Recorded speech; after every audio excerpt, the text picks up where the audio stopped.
반갑습니다. 찬이쌤입니다. 이번 영상에서는 제 5단원 건조아시아와 북부아프리카에 대해서 배워보는 시간을 갖도록 하겠습니다. 자, 우리가 지난 시간까지 몬순 아시아와 오세아니아, 몬순, 계절풍이 부는 지역, 그 아시아 지역을 배웠었는데요. 자, 이번에는 건조 기후가 나타나는 아시아 지역과 북부아프리카에 대해서 배워보도록 하겠습니다. 자, 그 첫 번째 시간으로 이 자연 환경에 이 지역 사람들은 어떻게 적응해서 생활하고 있는지 알아보도록 하겠습니다. 그럼 가시죠! 구독, 좋아요, 알람 설정. 자, 먼저 이 지역의 자연 환경, 지형, 기후 이런 것들을 한번 살펴보도록 하겠습니다. 자, 그림으로 한 방에 해결을 해보자고요. 자, 우리가 배울 건조 아시아와 북부 아프리카는 바로 지금 컬러로 색칠되어 있는 이 지역입니다. 자, 여기 아라비아 반도가 있는 이 지역을 우리는 서남아시아라고 부르고요. 여기 가운데 스탄으로 끝나는 나라들 이 위치에 있는 곳이 중앙아시아. 그래서 여기를 건조아시아라고 부르고요. 여기 아프리카의 북쪽 사하라 사막의 이북 지역을 북부아프리카라고 부르게 됩니다. 자, 우리가 배울 이 지역이 바로 건조아시아와 북부아프리카 단원의 주 배경이 되는 곳입니다.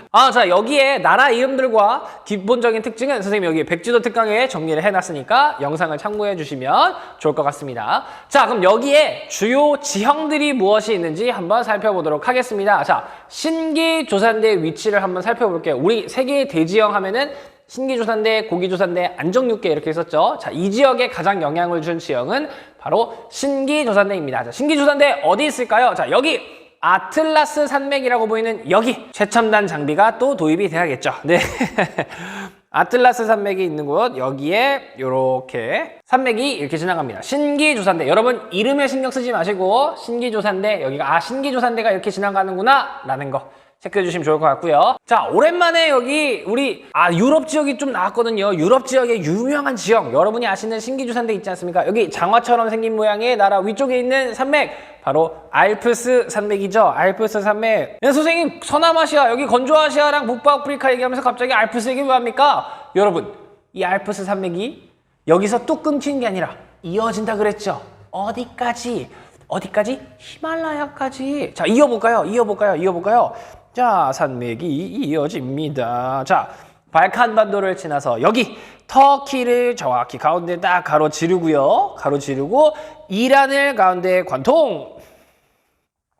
관통하고 위쪽으로 올라가 어디까지? 히말라야까지. 선생님 어깨로 가렸네요. 여기 히말라야까지 이렇게 산맥이 신기조산대가 이어져 있습니다. 이 신기조산대 우리는 지형 파트 할 때 뭐라고 배웠었냐면 알프스, 히말라야, 조산대라고 표현을 했었습니다. 네, 선생님 백지도 특강하면서 이 히말라야 산맥은 또 어디까지 이어졌었습니까? 우리 태국하고 베트남, 그 태국하고 미얀마 그리고 말레이시아 경계 있는 곳까지 쫙 내려갔었죠.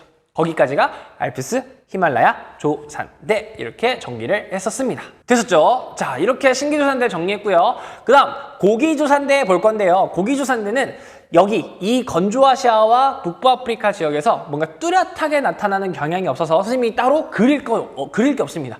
자, 없다 하면 거짓말이지만 뚜렷하게 있지 않기 때문에 우리가 지도상에서 이 정도 백지도 스케일에서 체크할 고기조산대는 없다라고 체크해 주시면 좋을 것 같습니다. 자, 그럼 높은 곳을 체크했으니까 여기에 흐르는 하천을 정리할 수 있습니다. 하천 정리해 볼까요? 자, 하천은 어디서 어디로 흐른다 그랬죠? 높은 곳에서 낮은 곳으로. 중력의 영향 때문에 높은 곳에서 낮은 곳으로 흐르게 됐죠. 자, 그러면은 높은 곳 우리 체크했죠. 신기조산대 그렸으니까 이 신기조산대에서 출발해서 강물이 흐르겠죠. 그 유명한 강물 두 개. 자, 여기 지금 터키부터 시작돼서 두 줄기의 강이 흐르죠. 선생님 똑같이 그냥 위에다가 덧대서 그렸습니다. 티그리스 강과 유프라테스 강, 이 두 개의 강이 아주 중요한 역할을 하고 있습니다. 여기 강. 그 다음 여기 밑에 흐르는 강, 여기 아프리카 가운데 중앙 아프리카에서 열대기후 지역에서 시작돼가지고 쭉 올라와서 이집트를 관통하는 강 유로 강의 길이가 1등입니다. 그래서 나 1등이야 나일강. 그래서 나일강. 이렇게 정리를 하시면 될 것 같습니다. 네, 요 정도 선생님이 여기 굳이 이렇게 이 파트에서 길게 백지도 설명을 안 하려고 그래요. 백지도 특강을 다 정리해놨으니까 백지도 특강을 참고하시고 오시면 아, 여기 이런 게 있었지 하고 또 정리하시면서 넘어가시면 좋을 것 같습니다. 자, 주요 지형 정리했습니다. 그럼 기후 한번 알아보도록 하겠습니다. 기후 알아볼게요. 지리는 잘 있음. 구독, 좋아요, 알람 설정까지. 절벽 오르기 힘들다.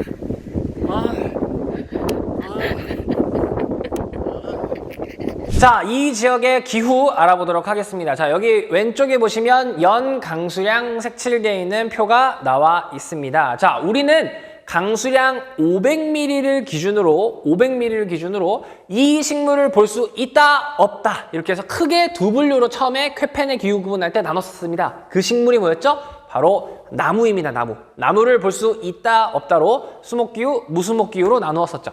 자, 그럼 여기 강수량 500ml 미만인 지역, 그래서 여기 500ml 미만인 지역을 우리 무수목기후 중에서 건조기후라고 했었습니다. 건조기후였는데 여러분 500ml가 안 내린다고 해서 모두 다 건조기후로 똑같이 규정 지을 수가 없었어요. 왜? 500ml가 안 내리는 지역 중에서 0ml 오는 곳이 있었을 것이고 499ml가 오는 곳이 있을 수 있잖아요. 그러면 비가 오는 게 거의 500ml 가까이 차이가 나는데 당연히 식생의 환경에선 좀 차이가 있었겠죠. 그래서 이 가운데 250ml를 기준으로 250ml가 넘으면 나무는 자라지 못하지만 짧은 풀들은 자라요 해서 기후를 따로 구분했었습니다. 그 짧은 풀 뭐라고 했죠? 따따라따라 띠리따라 스텝이라고 했죠. 스텝. 그래서 250에서 500 사이는 스텝 기후. 그리고 250 미만인 기후는 사막 기후 우리가 이렇게 분류를 했었습니다. 그러니까 노란색 계열은 사막 기후. 여기 약간 하늘색, 좀 연한 하늘색, 요거는 스텝 기후, 그리고 진한 파란색은 500ml 넘어가니까 수목 기후 이렇게 보시면 되겠네요. 자, 그럼 봅시다. 보니까 여기 이렇게는 다 사막이네요. 여기 전부 다 사막이네요. 여기는 왜 사막이 됐을까요? 우리 옛날에 기후 배웠던 거 기억나실까요? 옛날에 여기에 뭐가 지나갔나요? 바로 아열대 고압대가 지나갔죠. 북회기선이 지나가면서 1년 내내 아열대 고압대 영향을 받아서 여기는 계속 사막이 되었습니다. 그쵸? 그럼 여기가 사막이 되는 건 알았어요. 선생님, 여기 이렇게 사막 되는 거 알았어요. 근데 선생님, 여기도 사막이 나타났어요. 여기는 왜 사막인데요? 여긴 아열대 고압대가 안 지나가는데요? 왜 사막이 됐죠? 여기 사막의 형성 원리 4가지 중에 중요한 원리 하나 있었죠? 바로 여기 바다와 너무 멀어서 수분이 공급될 수 없으니 여기는 건조해서 사막이 되었었습니다. 기억나실까요? 네, 여기. 그리고 우리 방금 전에 여기 지형 파트에서 여기 뭐가 지나간다고 배웠습니다. 여기 이렇게 뭐가 지나갔나요? 신기조산대가 지나갔잖아요. 바람이 불고 있는데 신기조산대가 막고 있죠. 그러니까 더더욱 습기가 도달할 수 없었습니다. 신기조산대가 막고 있으니까. 그래서 여기는 사막이 됐다라는 거. 되셨죠? 사막의 위치를 알았다면 스텝의 기후는 저절로 따라온다 그랬습니다. 우리 스텝의 기후 여기 하늘 색깔 이거 표시한 거. 스텝 기후 어떻게 찾죠? 사막 기후를 둘러싸고 있다. 사막 기후를 둘러싸고 있다. 사막 기후를 둘러싸고 있다. 이렇게 기억하시면 되겠죠. 그러니까 여기 진짜 건조아시아와 북부아프리카의 대부분은 전부 다 사막 스텝, 건조기후로 되어 있다는 거. 그러니까 건조아시아입니다. 건조아시아. 그런데 여기에 건조기후만 있으면은 우리가 따로 체크할 게 없었을 텐데 이 건조아시아 북부아프리카는 무슨 바다를 끼고 있냐면 바로 이 지중해를 끼고 있습니다. 지중해를 끼고 있다 보니까 이 지중해 근처에서는 무슨 기후가 나타날까요? 지중해와 연관이 있는 기후? 지중해성 기후가 나타납니다. 지중해와 근처에 있는 곳은 지중해성 기후가 나타납니다. 어디? 바로 여기. 아프리카의 끝쪽 부분. 여기. 여기는 지중해성 기후가 나타난다. 또 여기 터키는 지중해와 붙어있다 보니 여기는 지중해성 기후가 나타나더라. 되셨죠? 이 지역의 기후 전부 다 대부분 건조기후, 사막 그리고 주변에 스텝 이렇게 있고 지중해 근처에는 여기 북부아프리카 완전 끝부분 여기 아틀라스 산맥 신기조산대 있었죠? 신기조산대 위쪽은 지중해성 기후구나. 지중해와 만나고 있으니까. 그리고 터키 쪽 이쪽은 지중해성 기후가 나타나고 있구나 라고 기후 체크를 하고 넘어가시면 될 것 같습니다. 되셨죠? 자, 지형하고 기후를 살펴봤는데요. 그리고 이제 건조아시아와 북부아프리카의 인구 밀도를 한번 보도록 하겠습니다. 인구 분포. 자, 이 점 하나가 인구 5만 명을 나타내는 표시인데요. 자, 보니까 우리가 배우는 지역에 골고루 점들이 분포되어 있는 것이 아니라 특정 지역에 몰려 있습니다. 특정 지역에 어딘가 한번 살펴볼까요? 바로 여기요. 자, 선생님이 파란색으로 체크한 이 부분. 아니, 다른 지역보다 이 지역에 유달리 인구가 몰려 살고 있네요. 왜 그럴까? 또 여기에 유달리 인구가 많이 몰려 살고 있네요. 그쵸? 또 아니 여긴 이렇게 길쭉한 모양으로 아예 인구가 몰려서 살고 있네요. 여긴 또 인구가 또 몰려 살고 있네요. 왜 그럴까요? 아까 배웠던 지형하고 기후를 연관 지으시면 아시겠죠? 이 두 지역은 지중해를 끼고 있네요. 그럼 기후가 훨씬 살기 좋은 지중해성 기후가 나타나니까. 그래서 사람들이 여기 몰려 살고 있구나. 지중해성 기후라서. 또 여기는요. 여기는 왜 사람들이 이렇게 특정적 여기에 하필 몰려 살고 있을까요? 여기 건조 기후예요. 건조 기후예요. 건조 기후에서 가장 귀한 게 뭘까요? 바로 물이죠, 물. 그럼 물을 구할 수 있는 곳. 여기가 우리가 배웠던 티그리스 유프라테스강, 나일강이 지나가는 곳이었네요. 그러니까 여기에 사람들이 또 많이 몰려 살고 있네요. 되셨죠? 이렇게 정리하시면 사람들이 왜 여기 몰려 살고 있는지도 정리가 되셨을 것 같습니다. 자, 그럼 이제 텍스트로 정리해 보러 갈게요. 자, 우리가 지도 그림으로 살펴봤던 특징들을 텍스트로 정리해 보겠습니다. 자, 이 건조아시아와 북부아프리카는요, 전부 다 건조 기후 지역에 속하고 있습니다. 그래서 사막이 많이 나타나죠. 사하라 사막, 룹 아랄리 사막, 그리고 카라쿰 사막 이런 것들이 발달하는데 여러분 이름에 스트레스 받지 마시고요. 선생님이 지도 보여드렸을 때 여긴 전부 다 사막이었지, 중앙아시아다 사막이었지, 그걸 기억하시면 됩니다. 그 그림 기억하시면 됩니다. 이름에 너무 스트레스 받지 마세요. 네. 자, 그리고 사막 근처에는 강수량이 250mm가 넘어서 짧은 풀들이 자라는 기후, 스텝이 나타난다. 스텝 기후가 나타나고, 또 이 지역에 지중해와 붙어있는 곳, 지중해 흑해 연안 이쪽에서는 지중해성 기후가 나타난다라는 거. 기후 특징 정리하시면 될 것 같습니다. 다음으로 넘어가죠. 자, 몬순아시아 파트와 마찬가지로 지형, 기후 이런 자연환경을 알아봤으면 그 자연환경에 이 사람들은 전통적으로 어떻게 적응했는지를 하나씩 살펴보도록 하겠습니다. 자, 일단 토지 이용과 전통 음식이 어떻게 이루어지고 있는지 볼게요. 자, 이 사람들은요, 건조아시아, 건조 기후에 살고 있어요. 농사가 잘 됐을까요? No!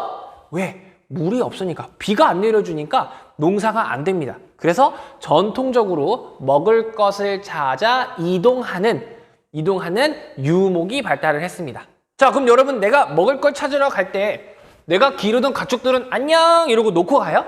그렇지 않겠죠. 자기들 가축도 다 같이 데리고 갈 거예요. 그럼 가축들이 이 건조기후에 버틸 수 있어야겠죠. 그런 가축들이 양, 염소, 낙타입니다. 선생님, 돼지, 건조아시아 북부아프리카 대부분 이슬람교를 믿고 있죠. 돼지고기 안 먹죠. 왜 돼지고기 안 먹어요? 종교적으로 금지하는 것도 있지만 일단 건조기후에 돼지가 잘 자라지 못해요. 그러니까 돼지를 기를 수도 없고, 그러니까 자연스럽게 안 먹게 되었고, 그래서 양, 염소, 낙타 이런 애들을 데리고서 이동을 하는 유목 생활을 주로 했다. 자, 근데 오늘날에는 여러분 유목한다는 얘기를 뉴스나 매체를 통해서 잘 들어보신 적이 거의 없을 거예요. 요즘엔 거의 안 해요. 왜 안 할까? 내가 풀을 찾아서 쭉 가축들을 데리고 쭉 가고 있는데, 그만 오십시오. 그만 오세요. 여기 넘어가시면 안 돼요. 여기 넘어가시면은 전쟁이 일어날지도 몰라요. 이 선이 뭔데요? 국경선이요. 옛날에는 국경선이란 개념이 확실하게 막 정립되어 있지 않잖아요. 그러니까 막 넘어다니고 막 그랬던 거예요. 풀 찾아서. 그런데 지금은 완벽하게 딱 국경선이 그어져 있죠. 여기를 넘어갔다? 그건 전쟁이잖아요, 여러분. 유목민족하고 군대가 들어올 수도 있는 거 아니냐. 그러니까 점점 감소하고 있고, 또 요즘은 도시화가 되고 있죠. 도시화. 내가 양, 염소, 낙타를 끌고 다니면서 풀을 찾아서 이동하면서 하는 생활보다 그냥 구글에 취직하는 게 훨씬 돈 많이 버는걸요? 비교가 안 되겠죠. 그러니까 유목민들은 점점점 수가 줄고 있다. 안 하고 있다 하면 틀린 겁니다. 아직 하고 있는 민족들도 있어요. 전통적으로 아직도. 그러나 점점 그 수가 줄고 있다라는 거 특징을 알고 계시면 좋을 것 같습니다. 자, 그리고 여기는 오아시스, 외래하천, 즉 우리가 여기 물이 없어서 농사를 못한다고 앞에서 정리했잖아요. 그럼 거꾸로 얘기하면 물만 있으면 농사가 어느 정도 된다는 얘기가 되겠네요. 그죠? 물만 있으면 어느 정도 농사가 되니까 물을 구할 수 있는 곳, 거기가 바로 오아시스죠. 오아시스 근처에서 오아시스 농업 같은 걸 주로 하기도 하고요. 아니라면 거기에 아예 하천이 흘러준다면 좋겠죠. 근데 건조기후에 하천이 흐를 수 있나? 우리 건조 지형 옛날에 배웠을 때 건조기후의 강들은 비가 올 때만 흐른다 그래서 와디 이렇게 배웠었거든요. 근데 여기 하천이 흐를 수 있나? 흐를 수 있지. 어디서 흐르면? 건조기후가 아닌 곳에서 하천이 흘러준다면 가능하겠죠. 그게 뭐예요? 외래하천이죠. 외래하천이죠. 아, 그 외래하천에서 물을 끌어다가 농사를 짓기도 해요. 그 물을 끌어다 쓰는 시설, 관계시설이라고 그러고 그걸로 인해서 하는 농업, 관계농업이라고 부릅니다. 관계농업. 네, 뭐 최근에는 이런 관계시설을 통해서 스프링쿨러 설치해가지고 원형 경작지를 만들어서 하고 있다고 합니다. 그림으로 살펴보시죠. 자, 이게 건조 지역에 지하수가 어떻게 흐르고 있고 관계수로를 어떻게 설치했는지에 대한 모식도입니다. 자, 여러분 상식적으로 건조기후는 강수량이 500ml가 안 되는 곳이라고 했는데 갑자기 사막 한복판에서 오아시스처럼 물이 엄청나게 많은 것이 뻥뻥뻥뻥 솟아오른다는 게 상식적으로 말이 안 되죠. 그럼 오아시스, 이런 물들은 도대체 어디서 온 걸까? 바로 여기서 온 겁니다. 여기서 온 겁니다. 이게 뭔데요, 선생님? 산맥이요. 산맥이요. 우리 지금 건조아시아와 북부아프리카 파트를 배우실 때 무슨 산맥이 지나간다 그랬죠? 신기조산대. 신기조산대가 지나간다 그랬잖아요. 신기조산대는 여러분 몇천 미터예요, 몇천 미터. 그러니까 너무 높아. 그러니까 산 정상에 항상 만년설이 있었다. 그 만년설이 녹으면 지하수가 됩니다. 그 지하수가 솟아올랐다면 그것이 오아시스예요. 그것이 오아시스예요. 그러니까 사막의 사람들이 그런 물을 다 구해서 썼던 거구나. 이렇게 이해하시면 되겠어요? 자, 그럼 그 지하수가 내가 살고 있는 마을까지 끌어와야겠죠? 끌어와야 돼. 끌어올 때 지상으로 보내면 다 증발돼 버려. 그래서 지하로 끌어온다 그랬죠? 이게 바로 지하 관계수로. 근데 여러분 지하 관계수로 이렇게 뚫어놨더니 이 길이가 어마어마하게 길 텐데 이 지하로 되는 거를 중간중간 또 퍼먹기도 해야 될 거고 또 관리도 해야 될 거예요. 그러다 보니까 일정 거리만큼 쭉쭉쭉 구멍을 뚫어서 확인을 하기도 한다. 그것이 바로 요겁니다. 요 위에 있는 그림이 옆에서 모식도를 그린 거고요. 이게 이제 하늘에서 본 사진입니다. 지금 구멍이 뚫려가지고 쭉 가고 있죠? 네, 이게 지하 관계수로가 여기로 지나가고 있다는 겁니다. 그래서 중간에 우물처럼 퍼먹기도 하고 관리를 하기도 하고 네, 이게 바로 지하 관계수로입니다. 지하 관계수로. 네, 여기 보이는 뭐 카나트 우물 이렇게 있는데요. 이란에서 이 지하 관계 수로를 그 나라 말로 카나트라고 부르는 겁니다. 카나트, 뭐 카나트, 카레즈, 포가라 이런 이름으로도 불리는데 이름에 너무 신경 쓰지 말자고요. 그냥 지하 관계 수로예요. 지하 관계 수로 이렇게 하고 있다라는 거. 되셨죠? 자, 그리고 스프링쿨러, 요즘에 현대식 스프링쿨러를 이용해서 농사를 짓기도 한다 그랬죠? 사막 한복판에 다른 지역의 물을 관계 시설로 끌어옵니다. 끌어온 다음에 이 가운데에 스프링쿨러 같은 데 연결해서 원형 경작지를 만들어 가지고 좀 효율을 극대화하는 거죠. 최신식으로 좀 약간. 그래서 보시면 여기 사막 한복판에 이렇게 막 원들이 막 보이시죠? 무슨 동전 마냥 따다다다닥 전부 다 경작지라고 보시면 되겠어요. 이 가운데에는 스프링쿨러가 있어서 착착착착 돌아가면서 농사를 짓는다고 합니다. 네, 농사를 짓는다고 합니다. 좀 확대해서 보면은 요런 그림. 이거 사막, 노란색은 사막이에요. 사막 한복판에 이렇게 원형 경작지를 만들어서 하고 있다. 체크해 주시면 좋을 것 같습니다. 되셨죠? 다음 파트로 넘어가 볼게요. 지리는 찬이쌤 구독, 좋아요, 알람 설정,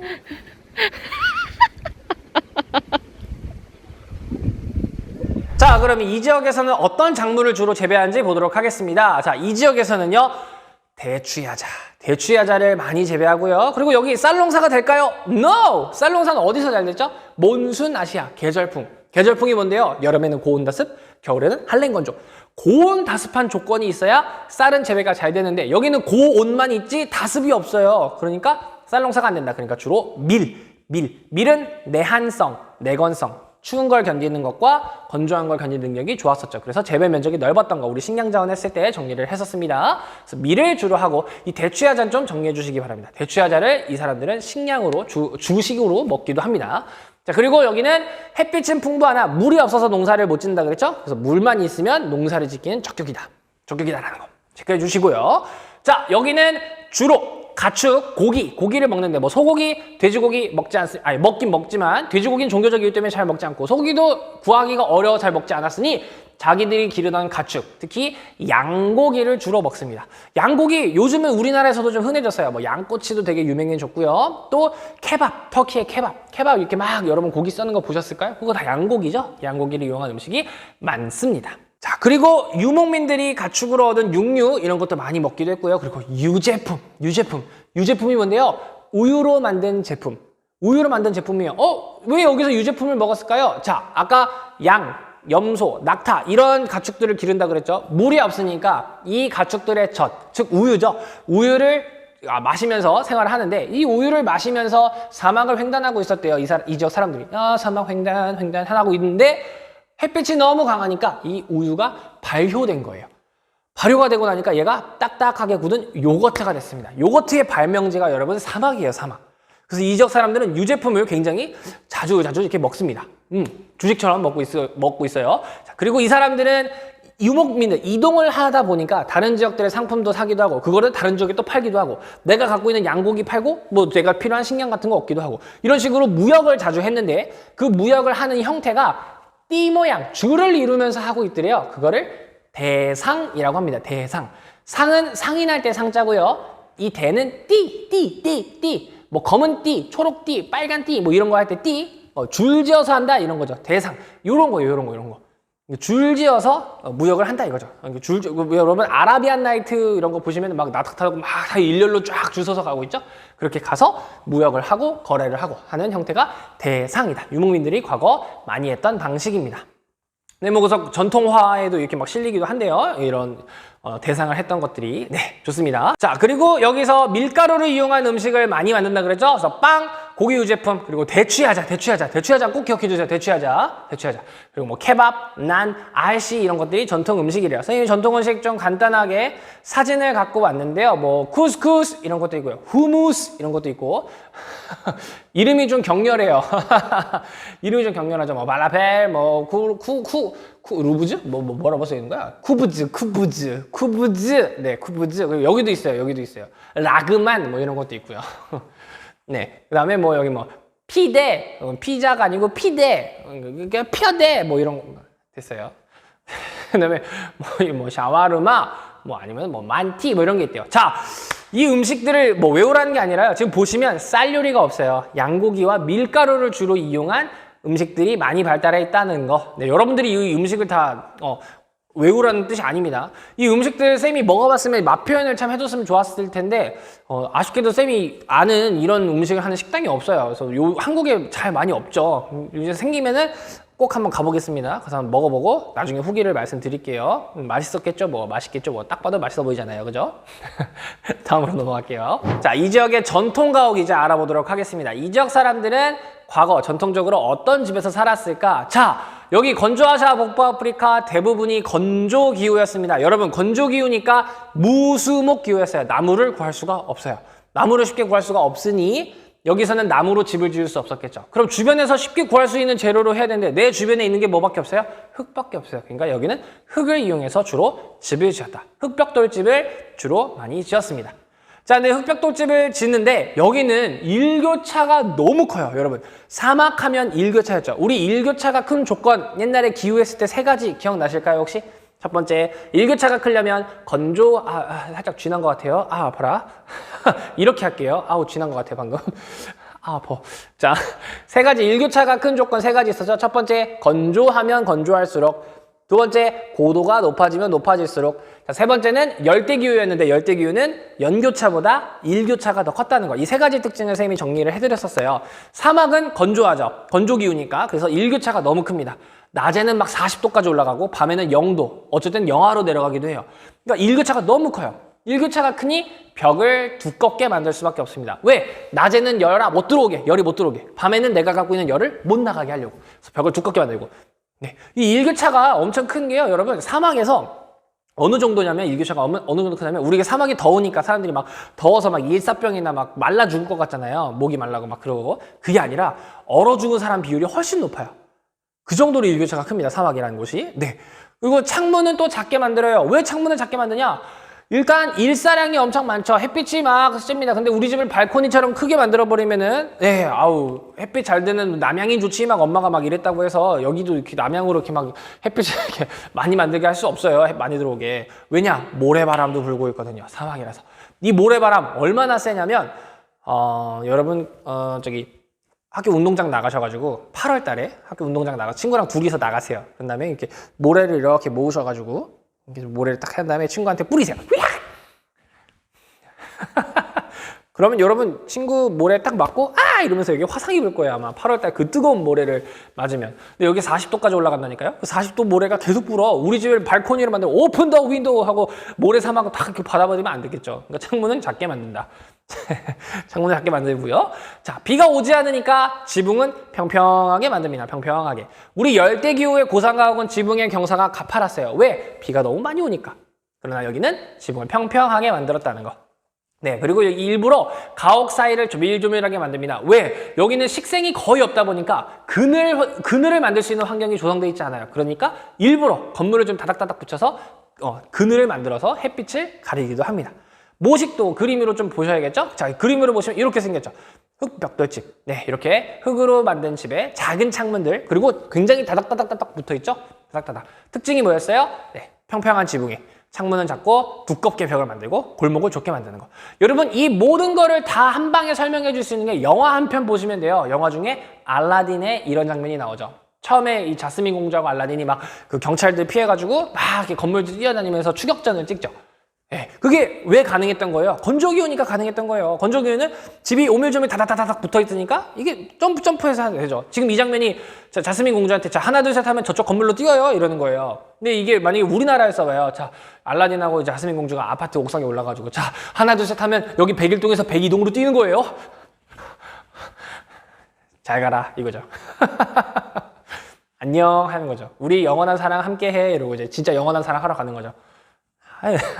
그런 겁니다. 여기 알라딘에서 잘 보여주고 있다는 거 체크해 주시면 좋을 것 같습니다.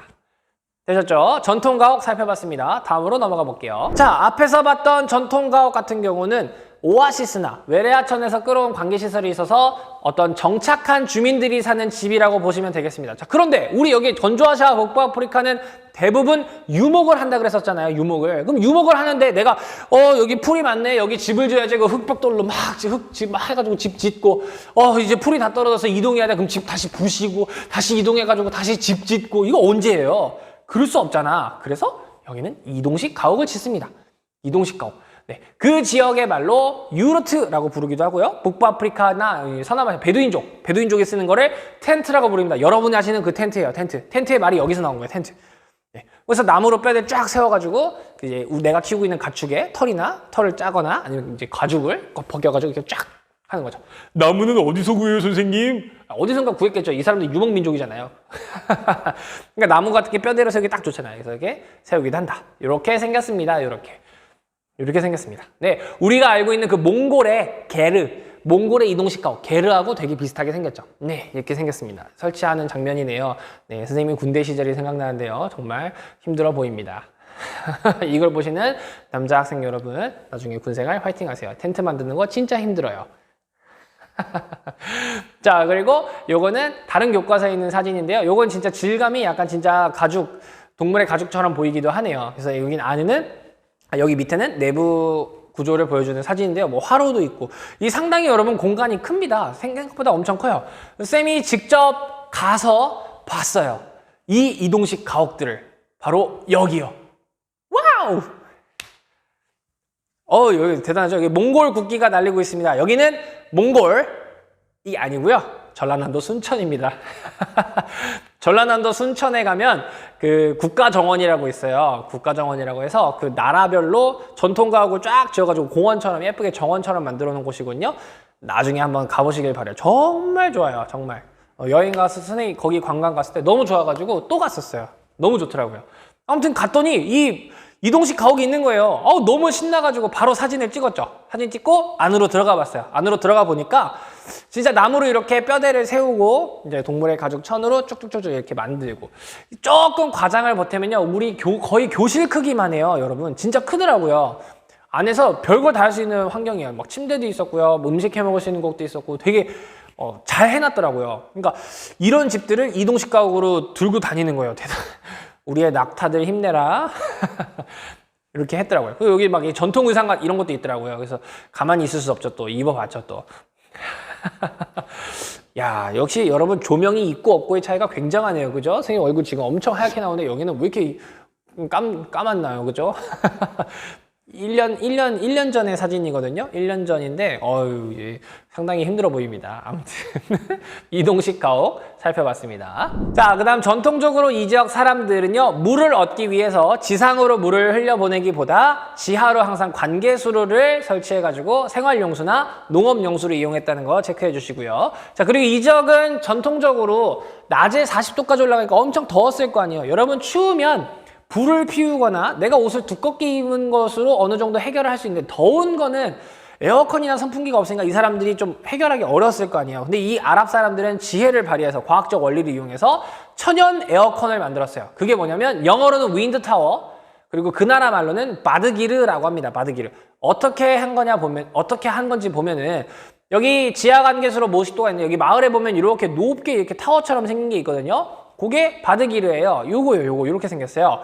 네, 이렇게 생겼고 안쪽 내부는 이렇게 되어 있는데요. 원리가 뭐냐면 우리가 알고 있는 원리예요. 뜨거운 공기는 위로 가려고 하고 차가운 공기는 아래로 내려가려고 한다. 그 성질을 이용해서 뭐 뜨거운 공기가 슉 들어오면 아래로 내려가면서 차가워졌다가 우리를 시원하게 해주고 다시 위로 가면서 뜨겁게 나간대요. 이거 참 우리가 알고 있는 기본적인 원리인데 이걸 이렇게 막 만들었다는 것 자체가 굉장히 대단하죠. 네. 그래서 여기가 생각보다 굉장히 시원하다고 합니다. 이 실내외 온도 차이가 꽤 난다고 해요. 그러니까 나름 그래도 과학적으로 시원하게 만든 거죠. 그러니까 이걸 더위를 극복하려고 만든 시설이다. 뭐 이 정도 윈드타워, 바드기르 생각해 주시면 좋을 것 같습니다. 되셨죠? 다음으로 넘어갈게요. 자, 이번엔 전통 의복입니다. 자, 이 사람들이 어떤 옷을 입었는지 살펴보도록 할게요. 자, 건조아시아 북아프리카 더운 건조 지역 사막에 있으니까 이 사람들 반팔 반바지 입을까요? No. 반팔 반바지 입는 순간 살갗 다 탈 거고요. 그리고 밤에는 추위를 못 견뎌서 얼어 죽을 거예요. 모래바람 다 맞을 거고요. 그러니 이 사람들은 헐렁한 옷, 헐렁한 천으로 된 긴 소매 옷들이 있습니다. 긴 소매를 입고 그리고 일교차를 극복하기 위해서 역시 이런 온몸을 감싸는 긴 소매 형태의 옷을 입더라.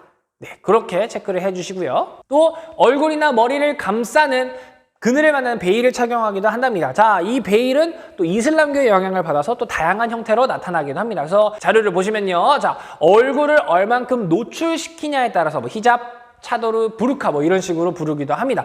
자, 여러분 이 이름에 스트레스 받지 마세요. 그냥 이런 형태의 옷이 나오면 건조아시아 북아프리카 옷이구나 그냥 기억하시면 되는 겁니다. 자, 요거를 참 정말 선생님들은 내신에 내고 싶죠. 이거의 이름 써라. 근데 여러분 이게 교육적입니까? 이게 교육적이지 않죠. 그죠? 이거 솔직히 내고 싶어요. 내면은 여러분 등급은 확실하게 갈릴 테니까요. 그렇지만 교육적이지 않아요.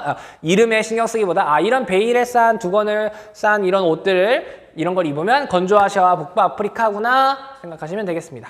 자, 여성들은 이런 걸 입고 남성들은 목욕탕 수건을 이렇게 얹은 것처럼 이런 옷을 입고 있다는 거. 네. 여러분 선생님이 이슬람에 대해서 굉장히 재밌게 표현을 하고 있는데 얼마 전에 뉴스 보니까 프랑스에서 그 자유를 표현하다가 이슬람인들에게 그 참수를 당한 교사가 있대요. 그 기사를 보고 이슬람을 이렇게 재밌게 표현하는 게 좀 무섭습니다. 좀 유튜브잖아요. 누가 이 영상 보고 야 목욕탕 수건이라고 여서 선생님을 참수하면 어떡하죠? 아닐 겁니다. 그죠? 이슬람 사랑해요. 이런 거 머리에 둘러싸는 거 이렇게 생겼고 자, 그 다음에 전통적인 모습을 보면 이렇게 생겼습니다. 진짜 얼굴 둘러싸고 딱 보면 천이죠. 통풍 잘 되는 천들을 이렇게 겹겹이 입어서 일교차를 극복하기도 하고 모래바람을 극복하기도 하고 네, 그리고 여기 이것도 얼굴 전체 가린 모습, 이 모습 이런 것도 있고요. 그리고 우리 흑마법사 아저씨도 이렇게 옷을 입고 있는 걸 보여주고 계시네요. 자, 여기 뒤에 피라미드 보이시죠? 이렇게 네, 여기서 전통 의상이 이런 식으로 생겼다는 거 체크해 주시면 좋을 것 같습니다. 자, 이렇게 해서 오늘 건조아시아와 북아프리카 첫 번째 시간으로 자연환경에 어떻게 이 지역 사람들이 적응했고 생활을 하는지 알아봤습니다. 자, 긴 영상 보시느라 너무너무 고생 많으셨고요. 혹시 영상 보시면서 궁금한 점이 있으셨으면 댓글 남겨주시면 답변 달아드리도록 하겠습니다. 자, 그럼 선생님은 다음 이제 2단원, 소단원 두 번째 산업구조와 자원의 분포와 이동 파트를 준비해서 오도록 하겠습니다. 그럼 다음 영상에서 만나요. 파이팅!